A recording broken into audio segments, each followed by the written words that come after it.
In these last couple of videos, what we're going to do is we're going to put everything that we know about our polynomial functions together, and then we're going to go ahead and be able to maybe sketch the graph, or at least get a rough sketch of the graph of a polynomial function.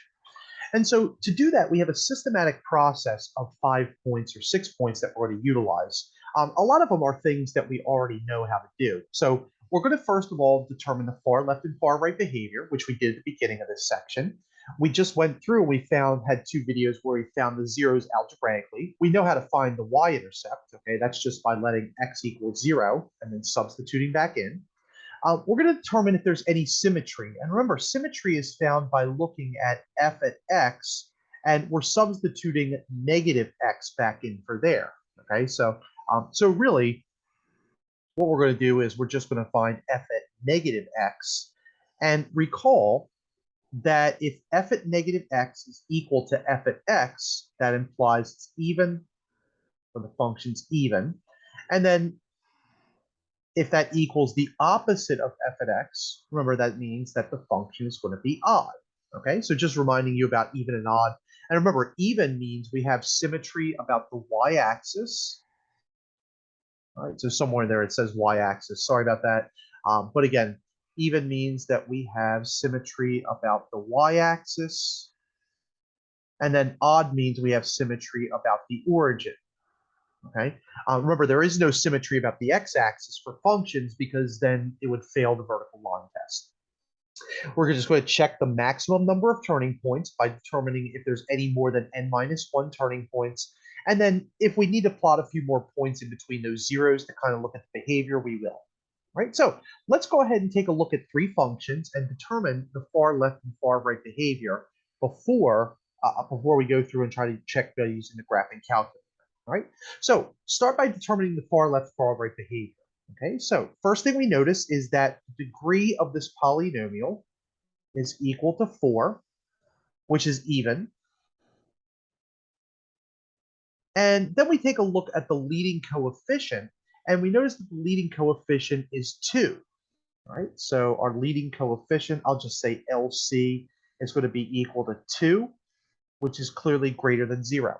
And recall that if we have an even degree and the leading coefficient is positive, the behavior is going to rise to the far left and also rise to the far right. Okay, so that's our first part. Next thing we're going to do is we're going to find the zeros algebraically, and then also let's take a look at their multiplicity as well and determine what's going to happen there. So we're going to set 0 equal to 2x to the fourth minus 8x squared. We're going to factor out a 2x squared, and that's going to leave us with x squared minus 4. And then we have a difference of squares. And so remember, this can factor into x plus 2, x minus 2. And so finally, we get the zeros by setting 2x squared equal to 0. We get another 0 by setting x plus 2 equals 0. And then finally, we get the last 0 by setting x minus 2 equals 0. So we have x plus 2 equals 0, and then x minus 2 equals 0. To solve this, we divide by 2. And we get that x squared equals 0. And then if we take the square root of both sides, we have x equals 0. And I want you to notice that this 0 has a multiplicity of 2. Okay, the other ones have a multiplicity of 1 because of the exponents, and those solutions are going to be x equal negative 2 by subtracting 2, and then finally x equals positive 2 by adding 2 to both sides of these two linear equations. And so if we kind of make that table that we did before, we have our zeros. So we have 1 at 0, we have another one at negative 2, and we have a third one at positive 2. The multiplicity is going to be 2, 1, 1 respectively. And so that means that at the origin, it's going to turn around. Okay, so the behavior, not sure what happened there, but the behavior of the graph is going to turn around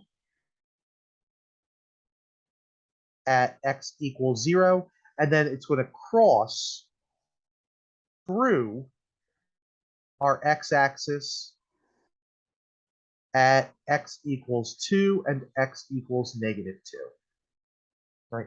So towards the bottom, let me go ahead and start graphing some of this stuff. Okay, so just to kind of get a rough graph as to what's going on, um, we know that the intercepts or the x-intercepts are at 0, we have 1 at 2, and we will have 1 at negative 2. And remember, it's going to cross through there. Okay. Now, another thing that we should do is we should try to determine what type of y-intercept there might be. And that's easy because we just set x equal to 0. So we find f at 0, and f at 0 is going to be equal to 2 times 0 to the fourth minus 8 times 0 squared. So 2 times 0 to the fourth minus 8 times 0 squared. And that's just going to be equal to 0. And so the y-intercept is equal to 0, 0, okay, or just 0. But we already have that point, okay? So we already know that that's going to be an intercept. But that's not a big deal. It doesn't hurt us. It doesn't help us because we already knew it. Let's try to determine if there's any symmetry by substituting negative x back in. So f at negative x is going to be equal to 2 times negative x to the fourth minus 8 times negative x squared. Remember, whenever you raise an x of something to a fourth or second or a 16th or an even power, whatever's inside is going to go positive. And so this just becomes 2x to the fourth minus 8x squared.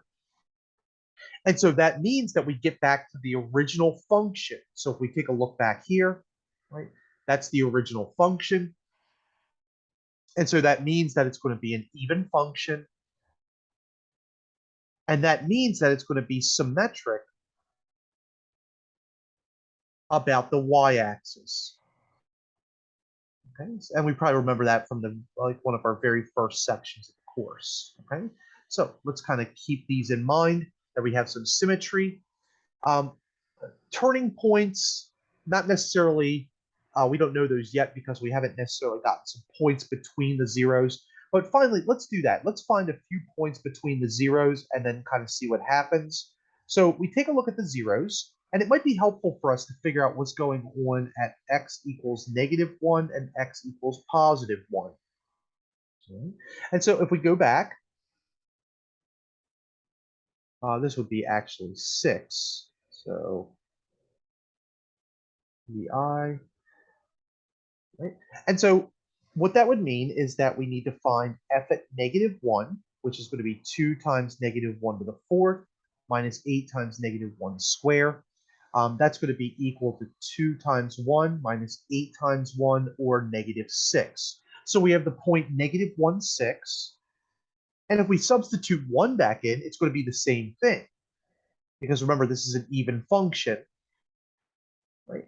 And so that's going to give us 2 times 1 minus 8 times 1, which is another negative 6. And so 2 points that we can find right away are going to be negative 1, negative 6, and positive 1, negative 6. All right, so let's plot those points. And so not the scale. Okay, so right here we have this point, and then over here we have this point. And remember, it rises to the far left, it rises to the far right. Okay, so this is a point down here. Now, this might be a point where it turns around or not, but at some point it's going to go back up here. And remember, it touches here because remember the multiplicity was 2. And it's going to turn around here, right? It might go through there, and then it's going to look something like that. Okay. Now I know that's not a really good graph of the function. Let me see if I can make that a little bit better. Probably not, but we'll just pretend. All right, so that goes up this way. And of course, the ultimate authority is just by graphing the function using a graphing function device. Right. So if you recall, our function was 2x to the fourth. So 2x to the fourth minus 8x squared. All right. And if I zoom out a little bit, check this out. That's a pretty good depiction of what we thought it was going to look like. Now, remember, I had the points like 1, negative 6, and it actually dipped a little bit below that. It looks like somewhere down here are the inflection points. And for those of you guys that have to take calculus, you'll see how to figure out those inflection points or those turning points, okay? But if we go back here, it's not too bad of an estimate of the graph, okay? And that's what we're looking for, is we're just looking for an estimate of the graph so that way in our heads we can kind of depict what they look like. We should have probably picked a few more points in between, right, to get an even better version of the graph, but at least in our mind's eye, we can kind of see what this graph looks like. Okay, so in the last video, we have a couple more examples that we'll look at, and then we'll be done being able to take a look at the properties of polynomial functions in general.